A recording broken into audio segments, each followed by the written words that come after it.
स्वागत है computer training course की इस वीडियो क्लास में हम आपको कंप्यूटर कीबोर्ड की नॉलेज देंगे, जिसमें हम आपको कीबोर्ड की सभी कीज और उनका क्या यूज़ है या कीबोर्ड का यूज़ कैसे करते हैं, इसकी प्रैक्टिकल नॉलेज आपको इस वीडियो में देने वाले हैं।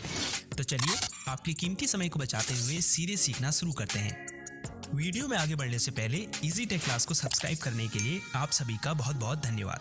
आप लोगों के बेहतरीन सपोर्ट से हमने चंद दिनों में 150 सब्सक्राइबर्स कंप्लीट कर लिए हैं और हम जल्द ही 1000 का आंकड़ा भी पार कर जाएंगे। So again thank you so much for your incredible support. तो चलिए अब मेन मुद्दे पर आते हैं। देखिए, जब आप MS Word, Excel, PowerPoint और इवन नोटपैड में भी अगर काम करते हैं तो आपको कीबोर्ड का अच्छे से यूज़ करना आना चाहिए।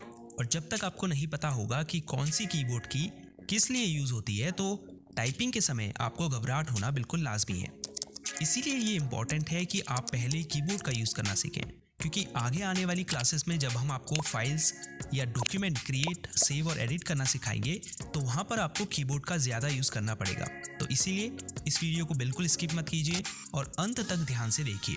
अगर आप वीडियो को अच्छे से देखेंगे तो मुझे नहीं लगता कि फिर आपको इन फ्यूचर कीबोर्ड यूज़ करने में कोई दिक्कत होने वाली है।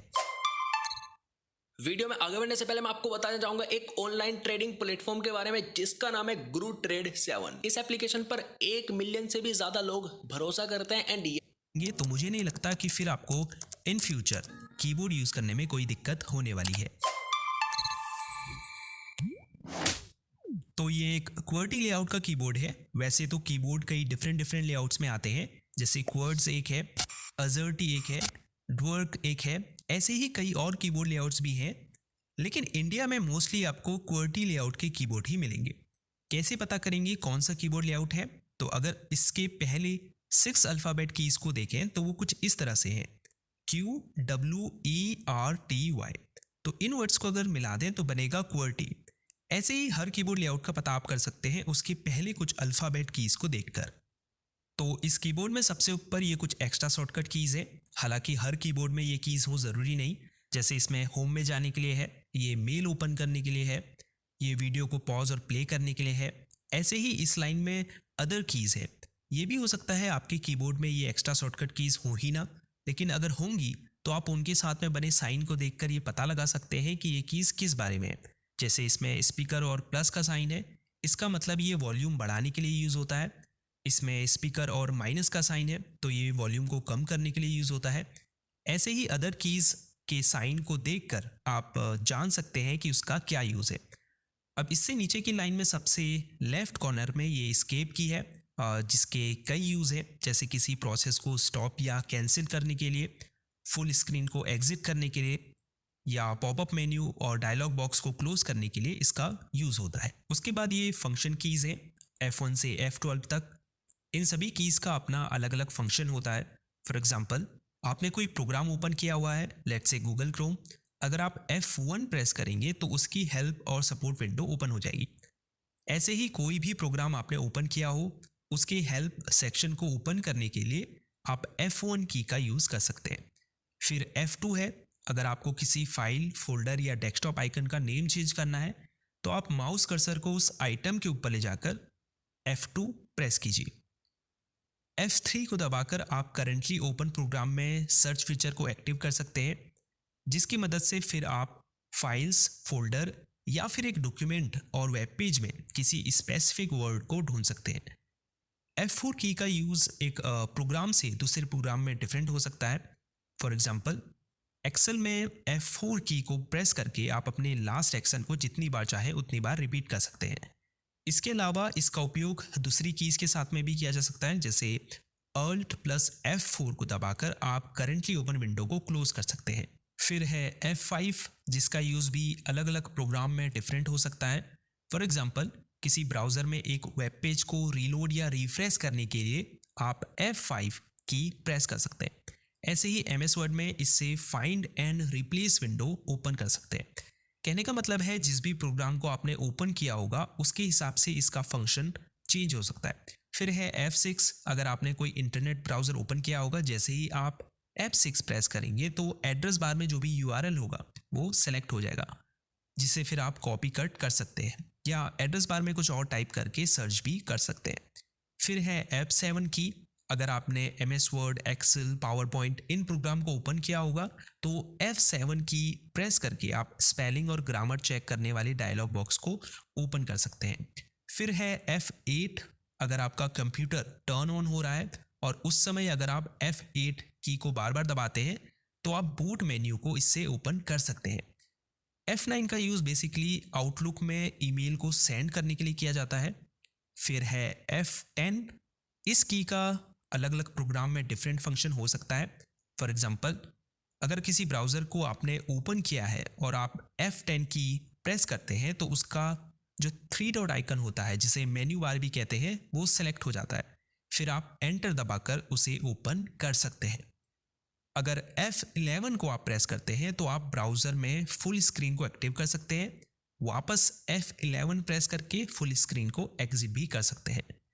अब लास्ट फंक्शन की F12 है। अगर आपने MS ऑफिस का कोई एप्लीकेशन ओपन किया होगा तो आप जैसे ही F12 की प्रेस करेंगे इससे save as dialog box open होगा, जिससे आप अपने डॉक्यूमेंट को कंप्यूटर में सेव कर पाएंगे। तो ये थी F1 से F12 तक की फंक्शन कीज़। अब इसी लाइन में सबसे राइट कॉर्नर पर दो कीज़ और हैं।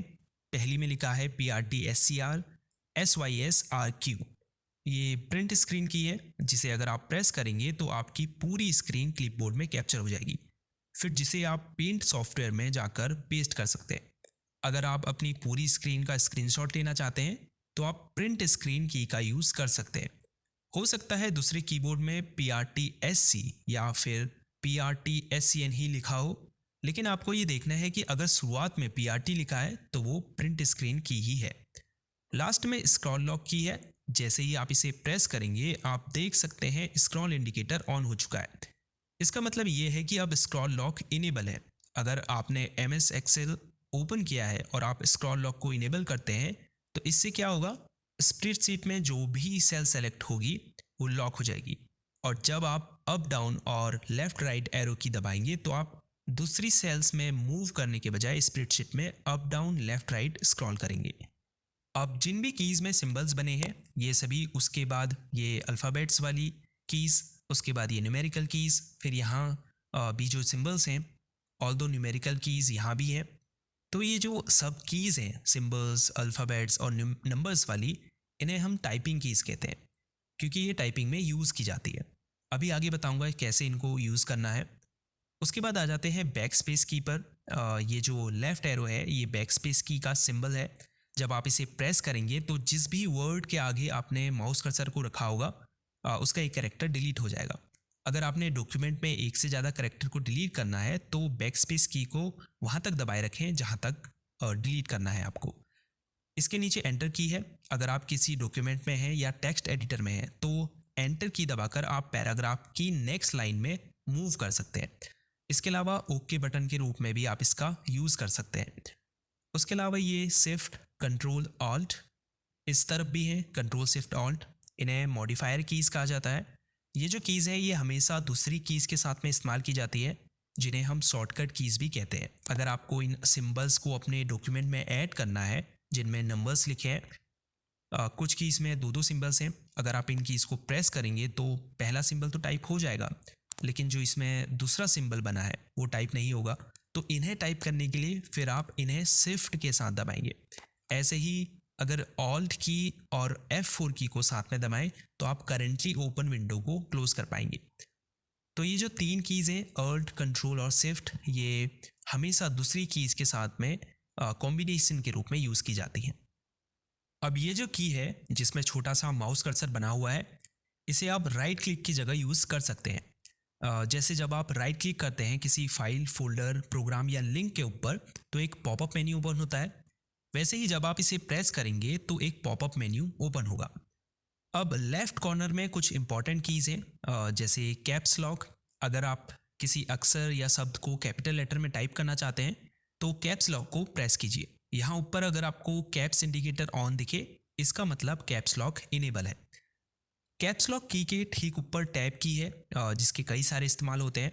जो कॉमन यूज़ है वो ये है कि जब हम वर्ड में या नोटपैड में होते हैं और स्पेस की प्रेस करते हैं तो माउस कर्सर एक कैरेक्टर आगे मूव होता है, जबकि टैब की को दबाकर आप इसे 4-5 कैरेक्टर आगे मूव कर सकते हैं। अब इस तरफ आ जाते हैं, ये है इंसर्ट की। अगर आप किसी वर्ड प्रोसेसिंग सॉफ्टवेयर में, फॉर एग्जांपल एमएस वर्ड में या वर्ड पैड में, माउस कर्सर को किसी वर्ड के ठीक पहले रखें और फिर इंसर्ट की दबाएं और कुछ टाइप करें। Good morning and welcome to Build. You know, it's always fun to be back at Build, especially in times like this. You know, we're just about getting into these middle innings of another platform shift. And these middle innings are where all things happen, all things scale. In fact, it reminds me, for me, 91 and Win32, or the web stack in 96, 2008, and cloud and mobile.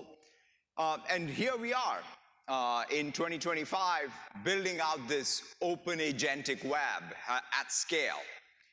And more importantly, it's all about expanding that opportunity for developers across every layer of the stack so that you all में या word pad में mouse cursor को किसी word के ठीक पहले रखें और फिर इंसर्ट की दबाएं और कुछ टाइप करें, तो होगा ये कि जैसे ही आप कैरेक्टर टाइप करना शुरू करेंगे, ये पहले लिखे वर्ड को डिलीट कर देगा और इसे नए टाइप किए गए वर्ड में बदल देगा, जिसे हम ओवरराइट करना भी कहते हैं।